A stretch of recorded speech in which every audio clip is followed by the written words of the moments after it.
Le Seigneur soit avec vous. Et avec votre esprit. Évangile de Jésus-Christ selon Saint Jean.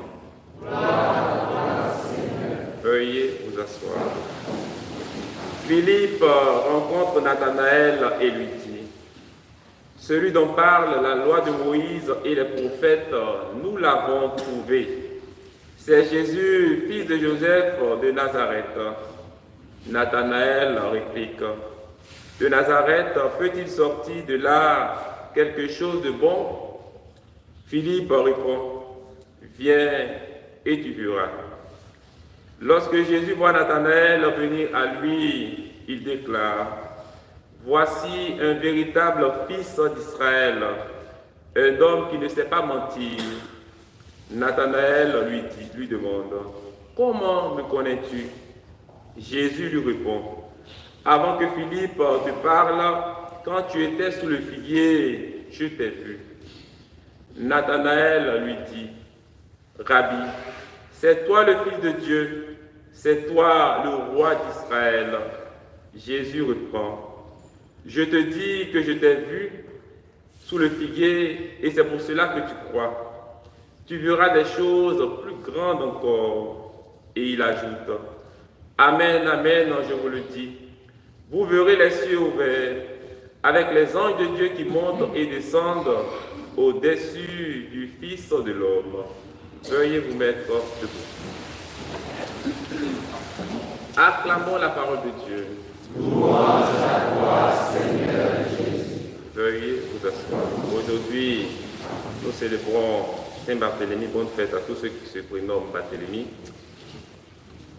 Avec la fête de Barthélemy et la première lecture, nous comprenons que notre foi est tout d'abord basée, comme nous le savons, sur Jésus, en Jésus, mort pour nous et ressuscité pour nous, mais également sur la foi des apôtres. Notre foi à nous chrétiens d'aujourd'hui, l'an 2023, est basée sur la foi des apôtres. Il a fallu d'abord que les apôtres accueillent, qu'ils acceptent la parole de Jésus et qu'ils puissent la transmettre, et c'est parti de parole en parole quand c'est arrivé à nous. Donc, notre foi est basée sur la foi des apôtres. Et c'est ce que le livre, la première lecture, veut nous faire comprendre. Qu'il a fallu que les apôtres d'abord proclament la parole de Dieu, qu'ils annoncent la parole de Dieu pour que cette parole-là arrive à nous. Et d'autres personnes encore, après les apôtres, ont annoncé la parole de Dieu.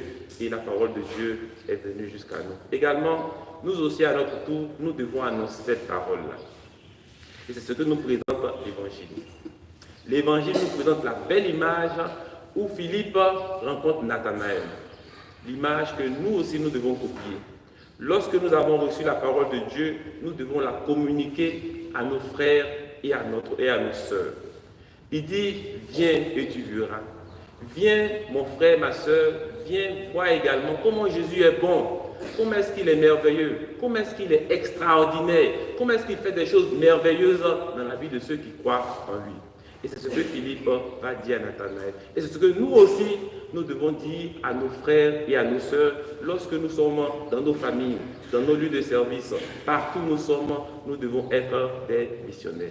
Et la dernière partie de l'Évangile va nous faire comprendre quelque chose de plus extraordinaire encore.